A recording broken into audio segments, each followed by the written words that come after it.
Science ମୁଁ magic show କରେ ଜାଣିଛୁ ସାଇନ୍ସ ବନାନ କରୁ ସାଇନ୍ସ ବନାନ କର ସାଇନ୍ସ ବନାନ କର ସାଇନ୍ସ ପିଲା ଜିଓଡି ଡଗ୍ ମାନ ତୁ କୁକୁର ଭୁଲ କହିଲୁ ଜିଓଡି ଡଗ୍ ମାନ ତୁ କୁକୁର ବିଏଜି ବ୍ୟାଗ୍ ମାନ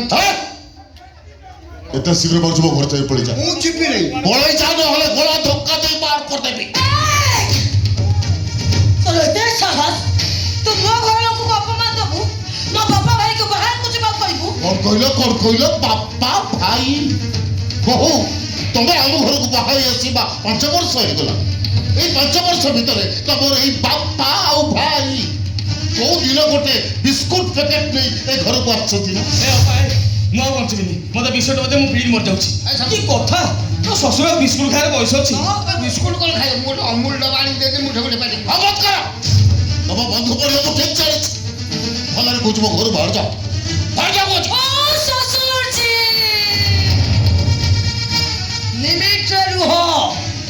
ଲିମିଟ କ୍ରସ୍ କଲେ କଣ କରିବ ତମେ କଣ କରିବ ଏଇଆ କରିବି ବହୁ ତମେ ମଧ୍ୟ ହାତ ଉଠେଇଲ ହଁ ସିଏ ତମକୁ ହାତ ଉଠେଇଲା କାରଣ ଏଇଠୁ ଆରମ୍ଭ ହେଇଗଲା ପ୍ରତିଶୋଧ ପର୍ବର ଦ୍ୱିତୀୟ ପର୍ଯ୍ୟାୟ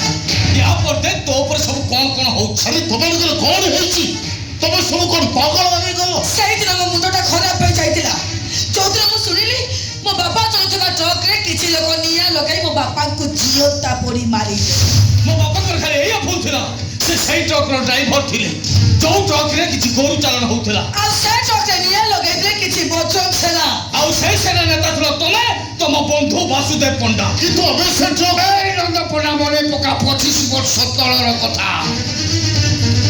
12ଟା ସଂସାର ମିଶା ଗର୍ଜନ କରୁଥାଏ ଜନସମାଜ ନିଗୋଳ ନିଦରେ ଶୋଇଯାଇଥାନ୍ତି ଜାତୀୟ ରାଜପଥ ଉପରେ ବଜରଙ୍ଗୀ ଦଳ ଗୋଟେ ଟ୍ରକକୁ ଅଟକେଇ ତା ଦେହରେ ପେଟ୍ରୋଲ ଢାଳି ନିଆଁ ଲଗେଇଦେଲେ ଟ୍ରକଟା ହୁଟୁ ହୁଟୁ ହେଇ ଜଳୁଥାଏ ମୁଁ ସେ ପାଖାପାଖି ଥାଏ ଜଣେ ଲୋକ ଧାଇଁ ଆସି କହିଲା ଡ୍ରାଇଭରଟା ଗାଡ଼ି ଭିତରେ ରହିଯାଇଛି ମୁଁ ଧାଇଁ ଯାଇ ଦେଖିଲି ସେ ଡ୍ରାଇଭରଟା ଆଉ କେହି ନୁହଁ ମୋ ପୁତୁରା ଝିଅଙ୍କ ବାପା ମୋ କକେଇ ପୁଅ ବଡ଼ ଭାଇ ଭାଇକି କେମିତି ବଞ୍ଚେଇବି ମତେ ବୁଦ୍ଧି ଦେଖାଗଲା ନାହିଁ କିନ୍ତୁ ପାରିବି ନାହିଁ ମୋ ଭାଇଟା ସେଇ ଜଳନ୍ତା ନିଆଁ ଭିତରେ ଛଟପଟ ହେଇ ମରିଗଲା ମୋ ଭାଇ ମରିବା ପାଇଁ ତୁ ଦାଇବେ ତୁ ଶଳା ଦାୟୀ ମୋ ବାପା ଯେମିତି ଛଟପଟ ହେଇଗଲେ ତୁ ହାରାମ ଦାଦା ତୁ ବି ସେମିତି ଛଟପଟ ହେଇ ମରିବୁ ଖାଲି ତୁ ଏକା ନୁହେଁ ତୋ ଆଖି ଆଗରେ ଛଟପଟ ହେଇ ମରିବ ତୋ ଝିଅ କିଛି ହବନି ମୋ ଝିଅର ମୁଁ କହୁଛି ମୁଁ ସେମିତି କିଛି କର୍ମ କରିନି ଯୋଉଥିପାଇଁ ମୋ ଝିଅ କଷ୍ଟ ପାଇବ ଆରେ ବୁଢ଼ା ହିନ୍ଦୁ ଦେଖେଉଥିଲୁ ହିନ୍ଦୁ ତ ଝିଅ ଏବେ ମୁସଲମାନ ପିଲାର ମା ହବାକୁ ଯାଉଛି ଖାଲି ସେତିକି ନୁହେଁ ତୋ ଝିଅର ବେଡରୁମକୁ ବାବର ମିଆଁକୁ ପଠେଇଛି ମୁଁ ଆଉ ସେ ବାବର ମିଆଁ ତୋ ଝିଅର ପବିତ୍ର ପୁରାଣ ପୃଷ୍ଠାରେ କୁରାନର ଚୁନ୍ଦୁର ମୁନ୍ଦୁର ଆରବୀ ଭାଷା ବି ଲେଖି ସାରିଛି ଆରେ ବୁଢ଼ା ଶୁଣ ତୋ ପୁଅ ମାନେ ମୋ ସ୍ୱାମୀ ହଉଛି ପଣ୍ଡା ସେ ଯୋଉ ଝିଅକୁ ବଳାତ୍କାର କରିଛି ତାର ବାଇଟ ସବୁ ଏଇ ମୋବାଇଲ ରେକର୍ଡିଂ ହେଇଯାଉଛି ଆମେ ଚାହିଁଲେ ତ ପୁଅ ବଞ୍ଚିବ ଆମେ ଚାହିଁଲେ ତ ପୁଅ ମରିବ ଅଭିୟାଣୀ ଝିଅକୁ ରେପ୍ କରିଛି ବୋଲେ ଫାଶୀ ଫାଇନାଲ କିଛି ହବନି ମୋ ପୁଅର ମୋତେ ବିଶ୍ୱାସ କର ତମେ ମୋତେ ଯାହା ଭାବୁଛ ମୁଁ ସେଇଆ ନୁହେଁ ସେଦିନ ଆମେ ଗାଡ଼ି ରଖିଥିବା କଥା ସତ ଟ୍ରକରେ ଥିବା ଗୋରୁମାନଙ୍କୁ ପିଟେଇଥିଲୁ ଏ କଥା ବି ସତ କିନ୍ତୁ ସେ ଟ୍ରକରେ ଆମେ ନିଆଁ ଲଗେଇଥିଲୁ କାହା ଘରେ ନିଆଁ ଲଗେଇବା କାହାକୁ ମାଡ଼ ମାରିବା କାହା ସମ୍ପତ୍ତି ନଷ୍ଟ କରିବା ବଜରଙ୍ଗ ସେନାର ନିୟମ ବିରୁଦ୍ଧ ମଣିଷ ମାରିବା ତ ଆଦୌ ନୁହଁ ମୁଁ ନିଜେ ଦେଖିଛି ତୁ ନିଆଁ ହୁଳା ଧରିକି ଦୌଡୁଥିଲୁ ସେଦିନ ଯଦି ମୁଁ ଅପରାଧ କରିଥିଲି ତାହେଲେ ପୋଲିସ ମୋତେ ବାନ୍ଧିଲାନି କାହିଁକି ତୋ ବନ୍ଧୁ ବାସୁଦେବ ପଣ୍ଡା ଟଙ୍କା ଦେଇ ପୁଲିସର ମୁହଁ ବନ୍ଦ କରିଦେଲା ତୋ ବନ୍ଧୁର ଅବସ୍ଥା କଣ ହେଲା ତୁ ଭଲ ଭାବେ ଜାଣିଛୁ କୁଆଡ଼େ ଗଲା ତାର ଠିକଣା ନାହିଁ ମଇକିନା ତା ରାଣ୍ଡ ହେଲା ଅନ୍ଧୁଣି ବି ହେଲା ଶେଷରେ ତା ଝିଅ କଣ୍ଢେଇ ତୋ ହାତର କଣ୍ଢେଇ ତାଙ୍କ ପ୍ରେମ ଜାଲ ଫସେଇ କଣ୍ଢେଇ କରି ଖେଳୁଛି ମୁଁ ଆପଣ କରୁଛ ତମେ ମହାପାପ କରୁଛ ବିନା ଦୋଷରେ ନିର୍ଦ୍ଦୋଷ ମଣିଷମାନଙ୍କୁ ତମେ ଯେମିତି ହଇରାଣ କରୁଛ ତମକୁ କେବେ ଧର୍ମ ସହିବନି ଧର୍କରେ ପଡ଼ିବ ତମେ ସବୁ ତା ପୂର୍ବରୁ ତୋ ଜୀବନଟାକୁ ମୁଁ ନଷ୍ଟ କରିଦେବି ମଣିଷ ମାରିଛୁ ନରହତ୍ୟା ପାପରେ ଭାଗି ହବ ହାରାମ ଦାଦା ଆଜି ମରିବୁ ନା ତୁ ରହିଯା ଏଇଟାକୁ ମାରିବା ପୂର୍ବରୁ ମୁଁ କହିଦେବା ଦରକାର ସେ ଅସ୍ତ୍ର ହାତର ମୂର୍ତ୍ତିଟା କୋଉଠି ଅଛି ସେଇଟା ମେନ୍ କଥା ସମୁଦି ଆମେ ତମ ଝିଅର ଇଜ୍ଜତ ତ ଫେରାଇ ପାରିବୁନି ଆମେ ଚାହିଁଲେ ତମ ପୁଅକୁ ବଞ୍ଚେଇ ଦେବୁ ସେ ଯୋଉ ଝିଅକୁ ରେପ୍ କରିଛି ସେ ମୋ ପୁତୁରା ଗାର୍ଲଫ୍ରେଣ୍ଡ ମୋ ପୁତୁରା ଚାହିଁଲେ ସବୁ ଠିକ୍ ହେଇଯିବ ତମେ ଖାଲି କୁହ ସେ ଅଷ୍ଟ ଧାତୁର ଅରିଜିନାଲ ମୂର୍ତ୍ତିଟା ଅଛି କୋଉଠି? ମତେ ବିଶ୍ୱାସ କର, ମୁଁ ସତ କହୁଛି।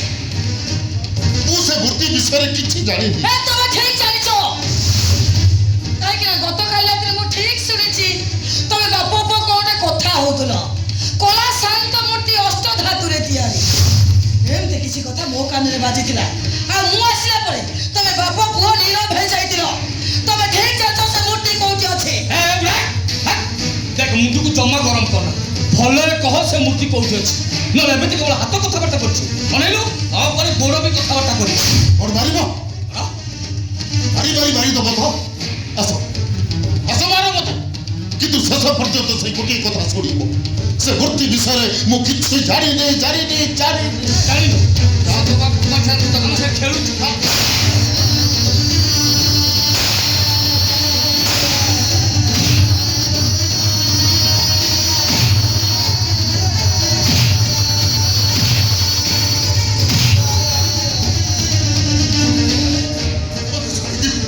ମତେ ଛାଡ଼ିଦିଅ, ମତେ ମାରନି, ମୁଁ ମରିଯିବି। ଏ ରୋହନ ଦେখ ଦେখ ମତେ ଛାଡ଼ିଦିଅ, ମୁଁ ମରିଯିବି। ପୁରା କଣ ହଉଛି, କି ସୁନ୍ଦର ଏକ୍ସପ୍ରେସନ ଦବ ତାକୁ ଟିକେ ଦେଖ।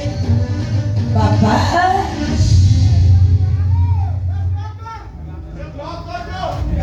ବାବା, এই ଗାମୁଛାଟାକୁ ଧର ଆଉ କୁହ ମତେ ଛାଡ଼ି ଦିଅ। ମୁଁ ତମକୁ ମୋ ଜୀବନରେ ପାଇଁ କ୍ଷମା ମାଗୁଛି। ତମର ମତେ ମାରନି, ମୁଁ ମରିଯିବି। ତମେ ଏମିତି କୁହ, ଆଉ ମୁଁ ଏଥିରେ ସୁନ୍ଦର ରିଲ୍ସଟେ ବ୍ଲଗ୍ସଟେ କରିବି। କହିଦେ ବାବା, ସେ କହିଦେବ, ସେ ବଢିଆ ଡାଇଲଗ କହିଦେ। ଆରେ କୁହ କହୁଛି, ଆବେ କଣ କହୁଛି?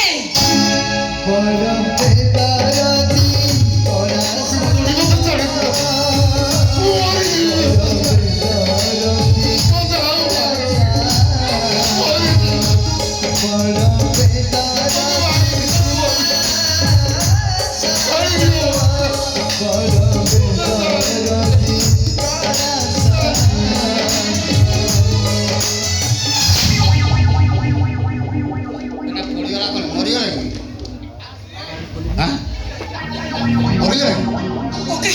পুরাটা মরিগলা না কোন কানের মেছে ধুলি পুরে দেন দেখা উঠি মারদেলু তা বিশ্বাস করু মারদেলু এটা কোটি কোটি জানু ধরি পর সেটা মারদু ତମେ କହିଲ ମାରିବାକୁ ପରା। পুলিশ আসলে কোন তু মারছ ମୁଁ କହିବି ତମେ କହୁଛ। ଏ କୋକେ ମୋ କଥା ଟିକେ ଶୁଣ, ଏଠି ରହିଲେ ବିପଦ, ଚାଲ ଆମେ ଜାଗା ଛାଡ଼ି ଚାଲିଯିବା। ପାଡ଼ିକି ଲୋକଟାକୁ ମାରି ସାରିଲି ମୂର୍ତ୍ତି ପାଇଁ ଜାଗା ଛାଡ଼ିକି ଚାଲିଯିବ। মূর্তি মু পছনা দে করবি আগে পুলিশ ଆଚ୍ଛା আসলে ଆଚ୍ଛା